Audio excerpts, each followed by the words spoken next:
Well,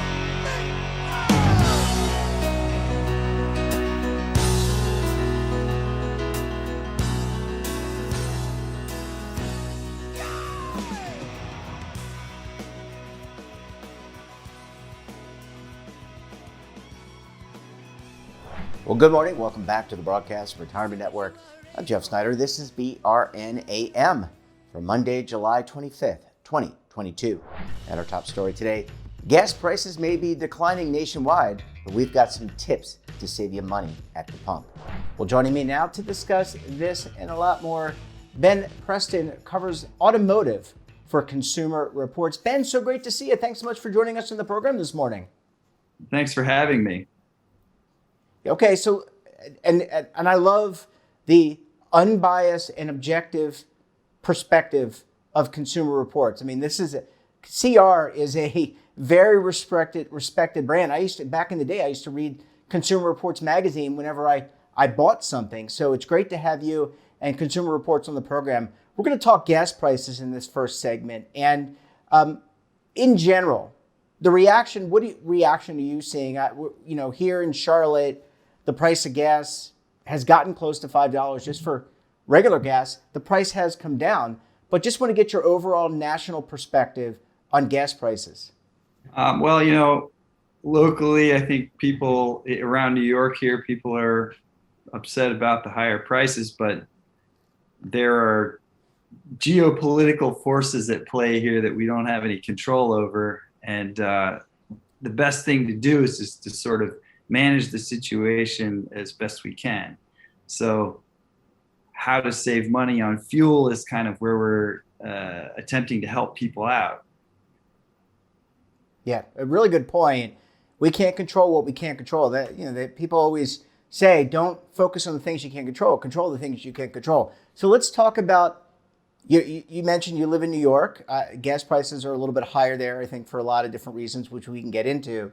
But what do we do in order to lower the price at the pump for us so that we're not spending $100 versus, what we were paying maybe $50, $60 to fill up our gas tanks?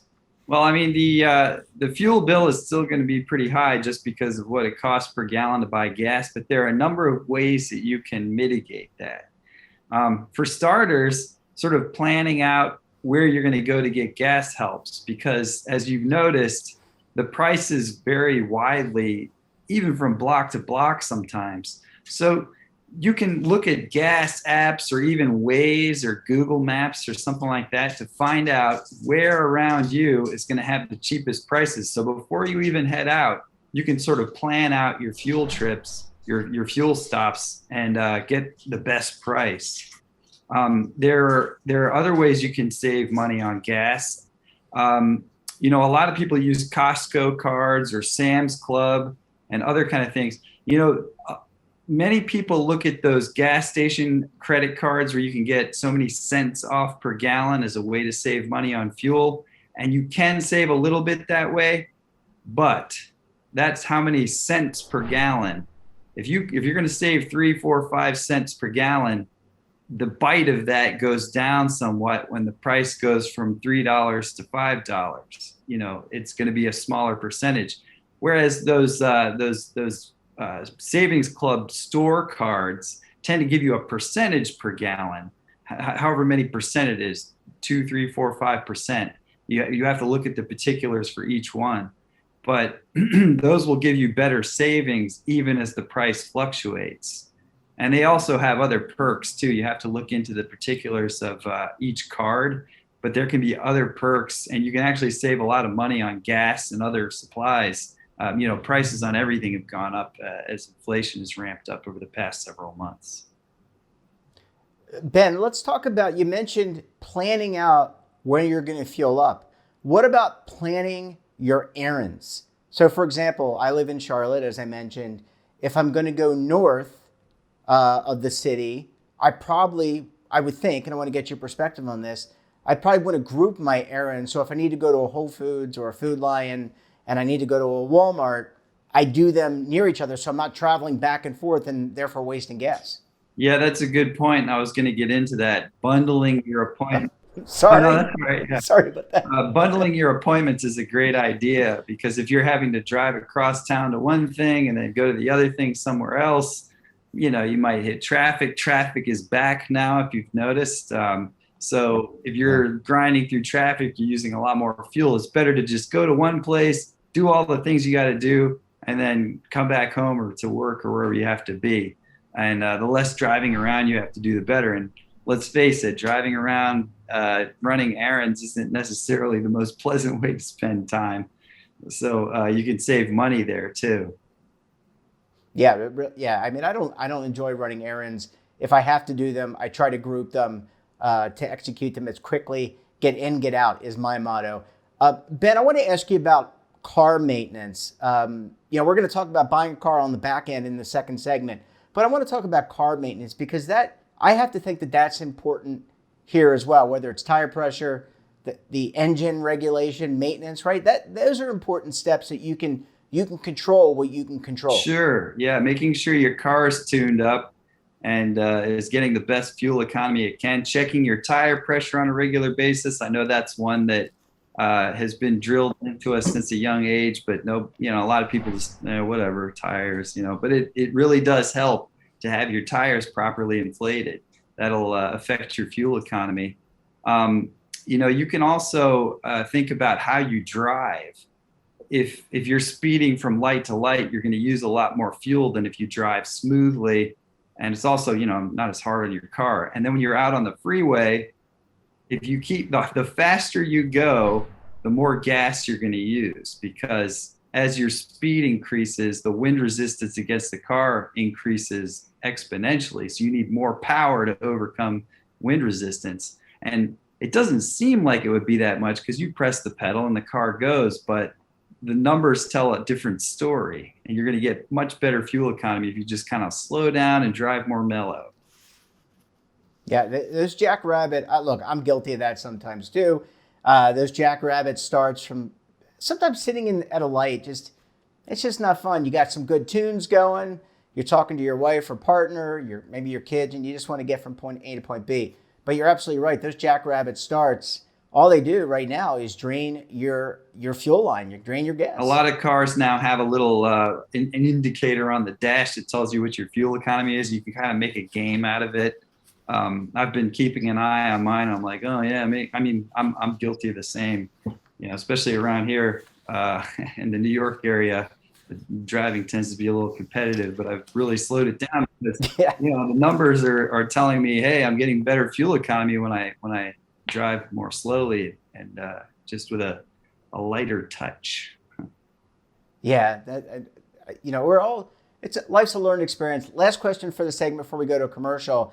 I want to ask you, and this is kind of indirectly related, but summer travel. I mean, so many people are, here we are in July, people are hitting the road. They may not be flying because, geez, have you seen all those flights out of, all these major airports get delayed? So they may decide to drive. Any tips for them if you're leaving your immediate area and maybe you're traveling across the country or you're going to grandma's house or, geez, I don't know, you're going to go visit one of those wonderful national parks? Again, I think the best thing to do is to moderate your speed. You're going to see, especially over a long distance, you're going to see better fuel economy and you're going to spend less money. But of course, you can also, if you're really dedicated, plan out your fuel stops and look at where you're going to be stopping most likely, because you know how far your car can go or how far your family can go before you need to stop and take breaks and all that kind of stuff. So if you're going to stop at the main travel plaza, you might pay 10, 20 cents more a gallon, depending on where you are, for fuel than as if you find someplace off the beaten path a little bit. Yeah, well, you certainly don't want to wind up like Clark Griswold, Chevy Chase's character in Vacation. Getting the Wally World, they had all sorts of trouble, especially with Aunt Edna. But hey, you want to avoid that, plan ahead, including your gas stops. That seems to make a lot of sense. Ben, I need to take a very quick break. When we come back, buying a car, thinking about buying a car, new or used, we're going to have some tips for you. You're going to want to stay tuned right here on BRN AM.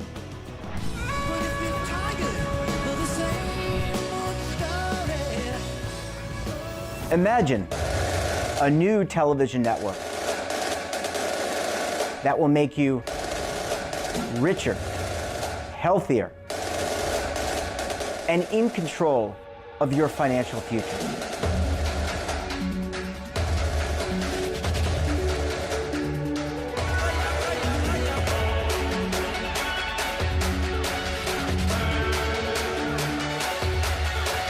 This network is for the policewoman in Nashville, Tennessee, the baker in Dubuque, Iowa, the teacher in Lexington, Kentucky.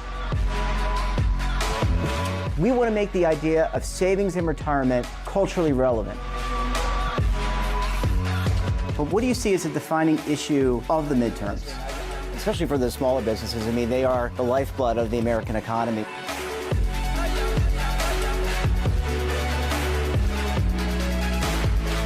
Featuring exclusive interviews, current affairs, and docuseries. 33 years old, you retired early. The philosophy is money only matters if it helps you live a life that you love. But you got to start thinking about retirement as soon as you get in. The Broadcast Retirement Network will drive very high engagement with premium partnerships. So this isn't retirement and savings for your parents or grandparents. This is for all Americans. And we're going to change the way you think about money.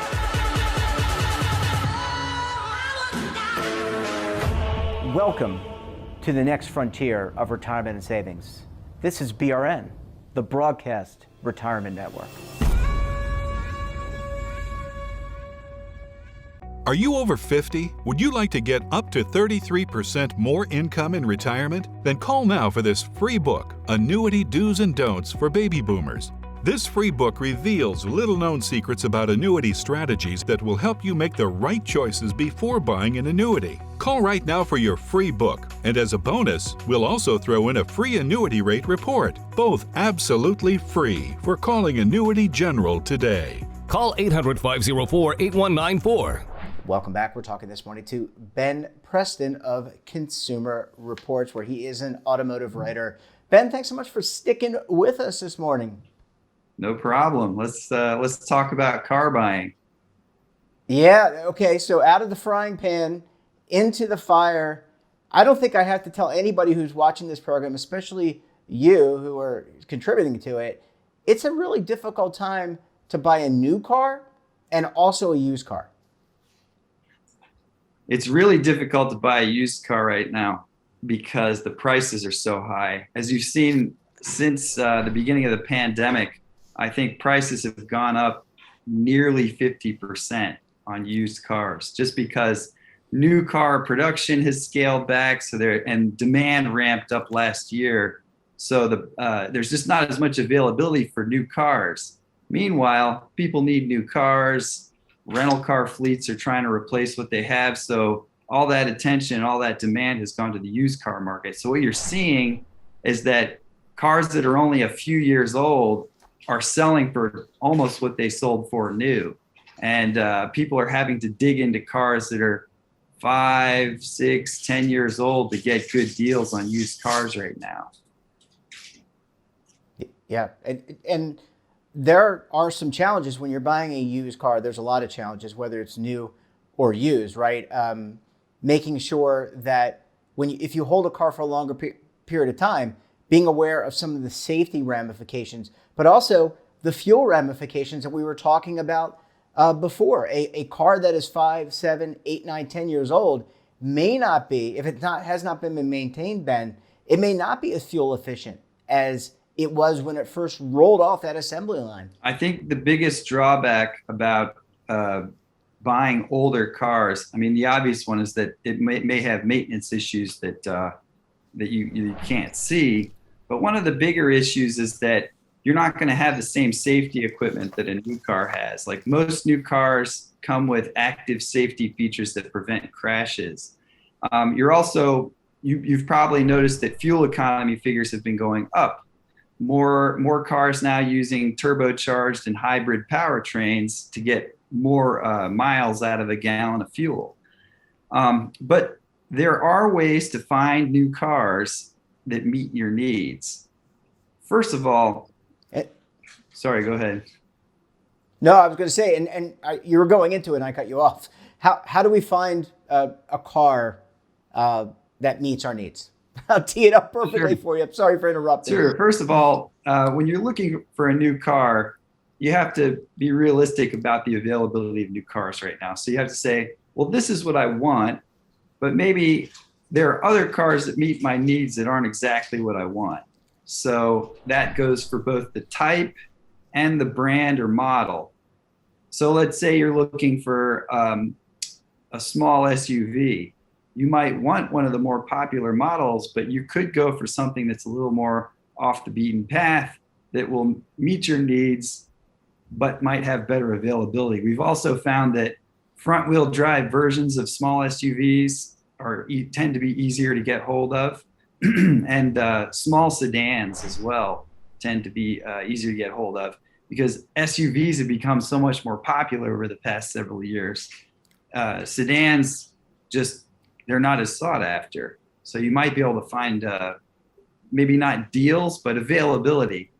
Another way that you can kind of get ahead of this increase in demand and the short supply of new cars is you can pre-order. You can place a factory order for the car that you want. And what that takes is identifying the need for a new car at some point in the not too distant future, and saying, I think my car right now, I could probably think about replacing it in 4 or 6 months.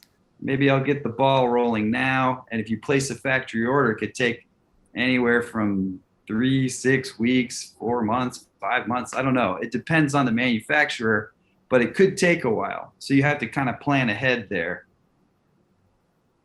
Yeah. Let me ask you this kind of hypothetical question, and then we'll leave it there for the morning. If you own a car, you bought it through lease, the lease is up.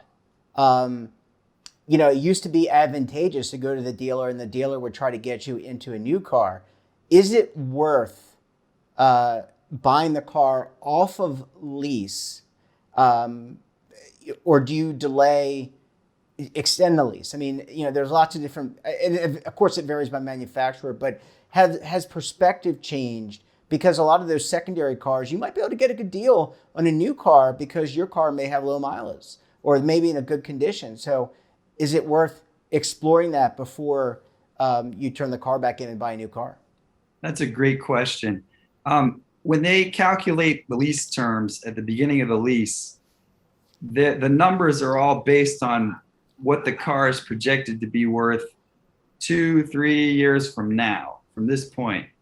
So when many leases that are coming off lease now were calculated, this all happened before this big increase in used car prices. So if you have a car that's coming off lease that's in good condition, most leases have a buyout option baked into the contract, and you can then buy that for what today is below market value. Normally, it wouldn't be such a good deal because obviously, the dealer or the manufacturer doesn't want to give away a car for favorable terms. They want to, hold the cars themselves. But right now is a good time if your lease was calculated before, say, a year and a half ago. You can actually get a really good deal on an off-lease car. And you already know what's wrong with it, if anything. This is your car. You've had it. So you know its issues. Really good point. And a lot of times the warranties extend beyond the 36 months or the 39 months of the lease. It might go 4 or 5 years, depending on the manufacturer. Really good tips. Ben, we're going to have to leave it there. Great chatting with you. I love Consumer Reports. Like I said, I used to read it before I bought the vacuum, the lawnmower, all sorts of products. I know it's online now, but in the old days, I would go to the library and get My Consumer dad Reports. got Consumer Reports too. Yeah. Well, thanks. You're dating me a little bit. Ben, great to see you. Thanks so much for joining us, and we look forward to having you back on the program again very soon. Thanks for having me. That wraps up this episode of BRN AM. Have a topic of interest, someone you think we should talk to? Drop us a line, and don't forget, for all the latest creative news and lifestyle, wellness, finance, tech, so much more, all in one place, check out today's edition of our daily newsletter, The Morning Pulse. Want to search our archives, check out our latest content, or visit our website, and of course, our streaming partners. We're back again tomorrow for another edition of BRN AM. Until then, I'm Jeff Snyder. Stay safe, keep on saving, and don't forget, roll with the changes.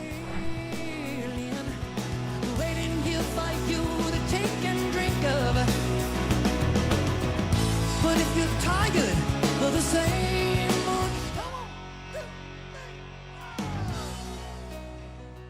Now is your opportunity to co-create content around any topic on the First Lifestyle and Wellness Network. Reach a global audience through our platform and co-own exclusive branded content. All of our programs are available on demand and also as audio-only podcasts, so you can take us on the go. Broadcast Retirement Network, available anytime, anywhere, and on any device. Are you being audited and do you owe the IRS $10,000 or more in back taxes? Is the IRS threatening to take more of your money? Don't fight the IRS alone. The Tax Doctor is here to help you negotiate your tax bill and reduce your stress. The IRS can freeze your assets and seize your bank accounts, but you can stop these IRS actions. The Tax Doctor will work with you using our years of experience to represent your case to help you get the best resolution under the IRS guidelines. Help is here to deal with the IRS to reduce your stress. We've handled thousands of cases, so we know what we're doing. If you owe $10,000 or more in back taxes, do not call the IRS alone. Call a Tax Doctor now for a tax emergency analysis. Call 800-224-6439.